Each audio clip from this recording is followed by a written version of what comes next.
Smartest thing I ever did, I want you to celebrate with me here. I'm making a jig, and I took a factory edge here of some oak that I had laying around, and the a scrap, actually, mistake cut of the other boards. And underneath it, I've got the stained board. That's the back of the entire apparatus, and I need to put some dados in there so that I can mount the support boards, the verticals, securely. So I'm making this jig, and I spaced it all out with measurements, and the smartest thing I ever did was test it out. So I threw this scrap in here and found the size of the dado, and it's just barely insufficient for the plywood that I want to put in it. So I'm going to move the jig out a tiny bit, and I can get it just right. As soon as I get it just right, then I'll be able to just take out the scrap that's underneath it and do a few proper dados, and then I'll be done. I'm thinking my next my improvement would be, rather than screwing this all together right here, let's see, I've got enough space for it to come out to the end and then have the width of the router out there. Instead of screwing it all in on one of these two locations, I probably should clamp one end and fiddle until I get it just right, get the spacing just right, and then blam! Dado the heck out of that sucker. Then all I have to do is I have to shift this form from left to right, and I should, in the next hour, have all my dados finished. Let's see if that works! Well, frankly, I'm feeling pretty rotten right now. I basically just wasted another $50, miscut the sheet. I didn't feel up to making this video for a little bit because I'm really in the depths of misery here as far as it can go, just wasting a bunch of time and money. I guess everybody's fine, so who really cares? But whew, it has been a rough time. Let me show you what's going on. This guy right here, I cut this channel, and I want to call your attention to that little pencil mark right there where I subsequently found the tick mark that I made. So the channel should be right here, and it is over there. Left with the options of having a diagonal bookcase forever, or recutting and staining and completely channeling another board. I decided to choose the latter. Now everything's great on that end. Everything's super on that end. So how do you prevent this kind of mistake in the future? Well, I think you measure twice and cut once. I think that's what my dad always used to say. So I guess that's what I'll do next time. I'm getting lined up to mark where I'm going to route out the dados, and I wanted to show you, this is round 2, I wanted to show you the new system. That is, take the piece that the dados need to match into, measure it out so that it's nice and square with everything, clamp it down. I already did it at that end over there at 18 inches where the dados are going to intersect with the horizontal dados for the bench seat. But over here we want to be as high up as we can so that everything is nice straight line. That was one of the mistakes I made last time, choking up too much on the two sides. So I'm going to take this, see, this is just a scrap that I've placed in there. Look at that nice snug. Now I come in here with a utility knife and I mark on this side and I mark on that side, and my lovely wife comes through and puts an X in the middle. So I'm not going to make a mistake about where the dang board goes for the future. The boards, the two panels that I'm going to try to join are clamped together with some wood there so we're not marring any surfaces, and we've got a big staining project to come, but we're close. We're getting closer. This is in place. We're going to mark everything out. I'll cut the dados, and then game on. Well, it's some summer evening here, actually the last day of summer. I'm just finishing the last groove right there. And so I came back with a 5/8 inch and make a pass, and then make another pass 1/8 of an inch that direction. And so we get ourselves our 3/4 slot. It's fitting them really nicely. I've also grooved out at the edge for half of a board there. That's where the seam's gonna be. And at the other edge I've grooved out for a full board because that's the edge of the dang box.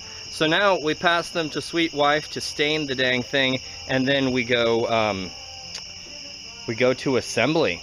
which will be pretty fun. I'm gonna put the trim on in situ, and then I'm gonna put the polyurethane on after all of that. We're getting closer. Hey, the first assembly screws are in. So here's all the stuff. We got that corner there that we just put together. There's the second part of the panel. There's the double, the dado that ended up being 2 rabbets so that the board could hide that seam. We got some nice heartwood stain that really fades well between the 2 boards. And there's the bench. And then there's another couple boards. I mean, we're coming together here, ladies and gentlemen. What else? Back on the other side, back over here, you see the first seam. I decided just to put 4 screws in it and some glue.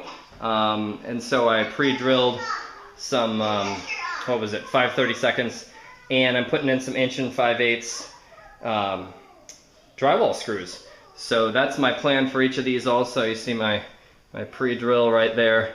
I came through from the other side, and I'm just gonna pop that sucker in. So you'll see the next step when it's kind of all screwed together.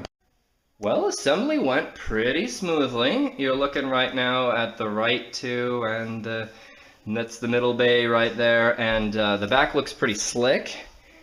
Now, the only trouble that we had was in the back. You got that seam right there, and I decided to come in. Sorry, let's see if I can give you a little perspective on that. I decided to come in on both sides of the seam with angled screws into the plywood. So that's the major aspect that's locking it. No biscuits or anything. So you got 2 screws up there, 2 screws there, and then another 2 and another 2. So that's the plan. Oh, it didn't even sit flat. I think the floor is not flat here. We'll have to shim it up a little bit when we put it in.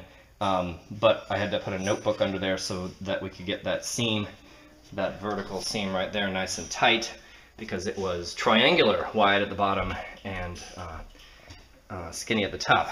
So now the plan is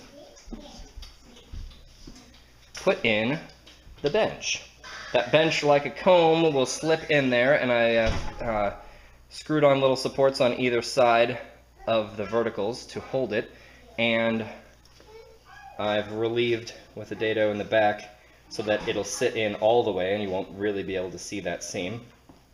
And I want to glue those and fit it in to the back with glue in the dado as well. But I got this little piece here to test whether it will fit into that piece.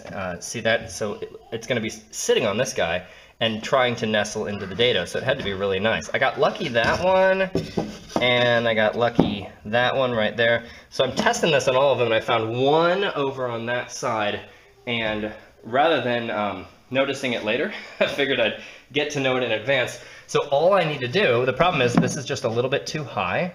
See, that comes in there and won't quite nestle. It almost nestles, like if this is here. That's just a little bit too high. The support's a little too high, and really only at the back. So I'm going to come in with, I don't know, a file, or I have one of those fine sanders with a blade on it that oscillates, or a chisel or something, and I just need to relieve that support, and it doesn't have to be pretty because it's right underneath the last bench. Who cares?